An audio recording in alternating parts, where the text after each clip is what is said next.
warahmatullahi wabarakatuh. Waalaikumsalam. Alhamdulillahirabbil alamin wa bihi nasta'in ala umuri dunya waddin. Wassalatu wassalamu ala asyrafil anbiya'i wal mursalin wa imamil muttaqin wa ala alihi wa sahbihi ajma'in. Asyhadu an la ilaha illallah wahdahu la syarika lah wa asyhadu anna Muhammadan abduhu wa rasuluhu la nabiyya ba'dah. Allahumma salli wa sallim wa barik ala Muhammadin wa ala alihi wa sahbihi wa man tabi'ahum bi ihsan ila yaumil qiyamah. Ya, ulama fadil rahimahullah taala mengawali pada pertemuan pagi menjelang siang kali ini, tidak lupa kita senantiasa memanjatkan syukur kita kepada Allah Subhanahu wa taala atas limpahan rahmat dan karunia-Nya pada putaran 10 malam terakhir di bulan Ramadan ini. Allah masih memberikan kepada diri kita beribu nikmat, terkhusus penikmatil iman, penikmatil Islam, penikmatil sehat, yang dengannya alhamdulillah biiznillah wa taufiqillah kita semua bisa membaca hari wujud di tempat yang mubarak ini, di kediaman guru kita yaitu Android, sehingga kita bisa menyelenggarakan acara yang sangat luar biasa, yakni istimewa ulama di bulan Ramadan kali ini. Karena itu mari kita ikrarkan rasa syukur tadi dengan membaca kalimat tahmid alhamdulillahirabbil alamin. Kedua kalinya salawat dan salam semoga tetap terlimpahkan kepada junjungan kita Nabi Muhammad sallallahu alaihi wasallam beserta keluarga, sahabat dan kita semua kaum muslimin yang senantiasa berpegang teguh dengan Al-Quran, sunnahnya ila akhir zaman. Ya ulama al-fadil, pada kesempatan yang berbahagia ini izinkan al-fadil untuk menyampaikan terkait dengan tema, yakni pandangan ulama terhadap kondisi yang ada saat ini. Bisa saya pilahkan yang pertama tentang IKN, bagaimanapun rencana rezim untuk kemudian memindah ibu kota dari Jakarta atau Jakarta Raya ke mana ini? Kalimantan Timur ini.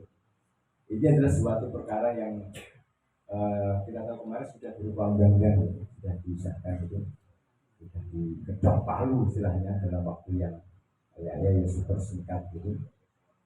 Namun kita sebagai para ulama cerdik cendekia yang memahami tentang realitas sejarah, kita tahu bahwa Jakarta atau Jayakarta itu tidak bisa kita lepaskan dari perjuangan akbar yang atas pertolongan Allah Allah berikan kepada kita semua sebenarnya adalah Syarif Hidayatullah yang adalah Sunan Gunung Jati.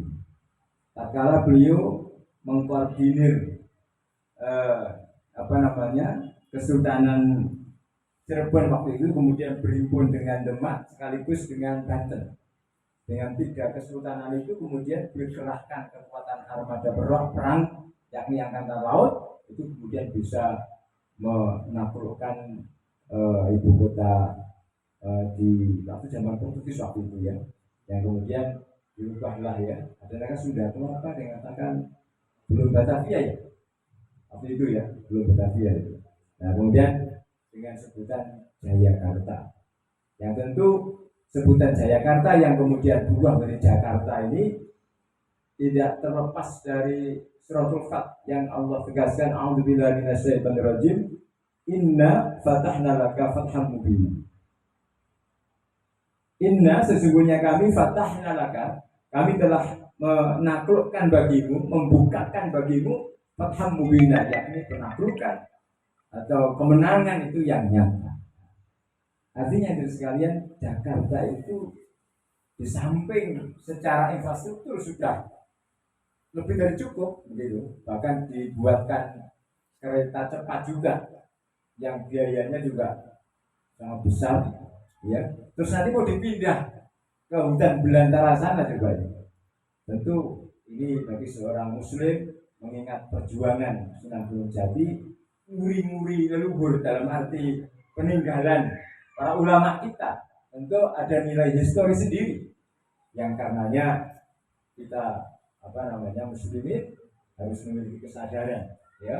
Jakarta tidak hanya sebatas ibu kota belaka, tapi dia adalah sebuah karunia Allah, kemenangan Allah tatkala kita bisa mengalahkan bangsa penjajah saat itu. Di samping itu pula sebenarnya secara anggaran, secara biaya untuk bisa membuat kota baru itu juga bukan biaya yang ringan. Tentu kalau ada uang tidak mengapa. Persoalannya kalau tidak ada uang terus kemudian mau pindah, ini kan suatu hal yang sangat tidak rasional. Oleh karena itulah kita mesti harus menolaknya, ya. Bagi seorang muslim bisa nilai sejarah, IKN adalah suatu hal yang tidak rasional pada kesempatan hari ini. Yang kedua, para ulama yang dirahmati Allah Ta'ala adalah kebutuhan pokok yang tadi sudah disebut oleh Rafiq, bahwasanya saat ini mulai kemarin, ya, sebelum Ramadan kemudian masuk Ramadan dan sebagainya, bahan-bahan pokok sedemikian rupa naik dengan tanpa kendali. Jadi dipicu oleh sebuah kenaikan mikro itu, kemudian otomatis yang lainnya karena dia juga terkait dengan BBM, bahan bakar minyak, sehingga harga-harga itu otomatis akan mengalami terus merangkak dan sebagainya. Walaupun kita tahu bahwa situasi kondisi yang sedemikian rupa ini tentu bagi seorang ibu rumah tangga akan sangat mengalami hal yang sangat berat, ya. Tatkala harga-harga mulai naik, di samping itu juga sebenarnya nggak terasa kita itu pajak juga dinaikkan di situ, ya. Pajak juga naik di situ karena memang negeri yang mendasarkan kepada menjalankan sistem kehidupan yang tidak Islami, alias memilih sistem hidup yang pakai aturan kapitalisme sekuler ini, maka untuk membiayai negara,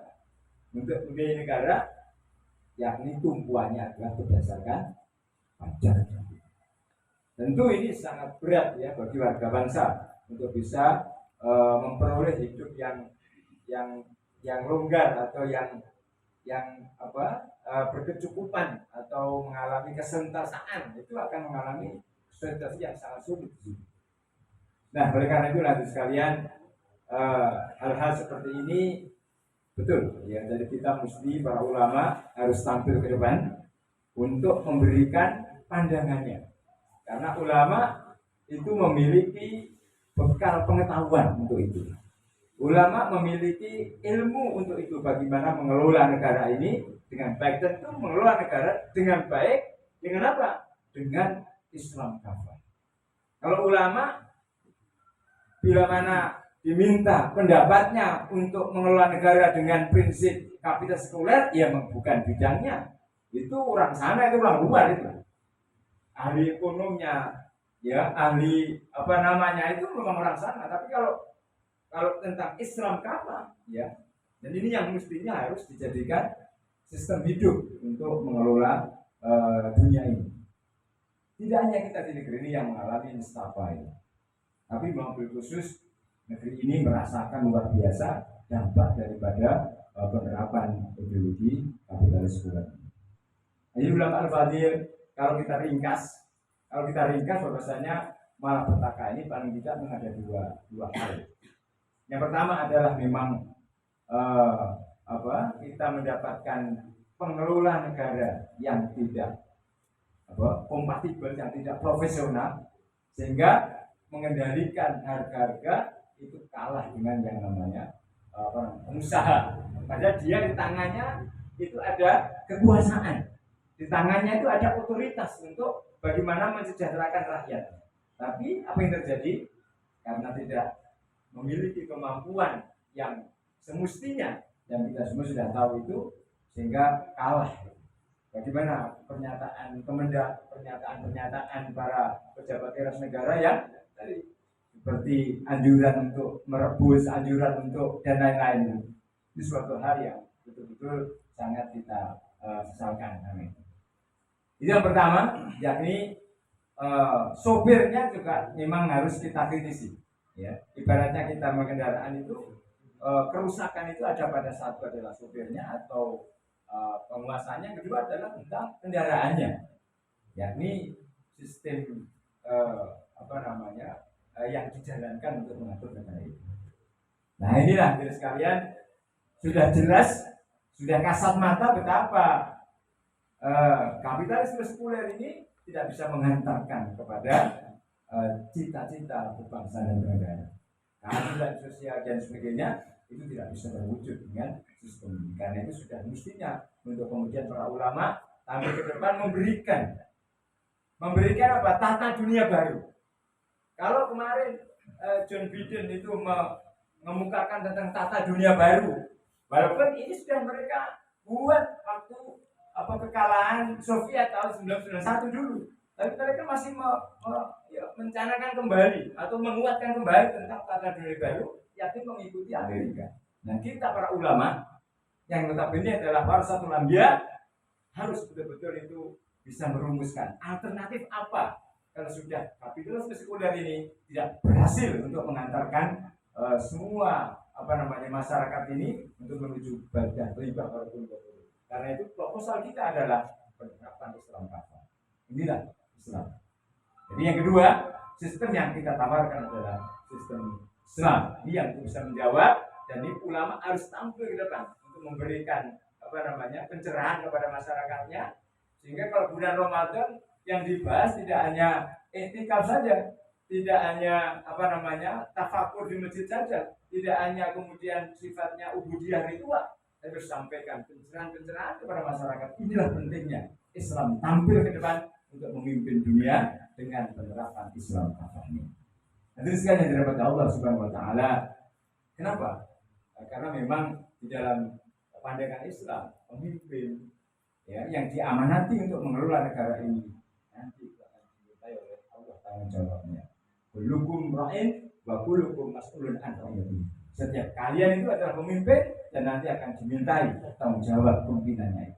Ini kita ingatkan mereka sebagai penyelenggara negara untuk kemudian bisa amanah dalam menjalankan pimpinannya, tentu dengan standar yang para ulama ketahui, standar yang para ulama pelajari. Apa itu? Syariat Islam, bukan syariatnya Montesquieu, bukan syariatnya John Locke dan sebagainya, syariat Islam.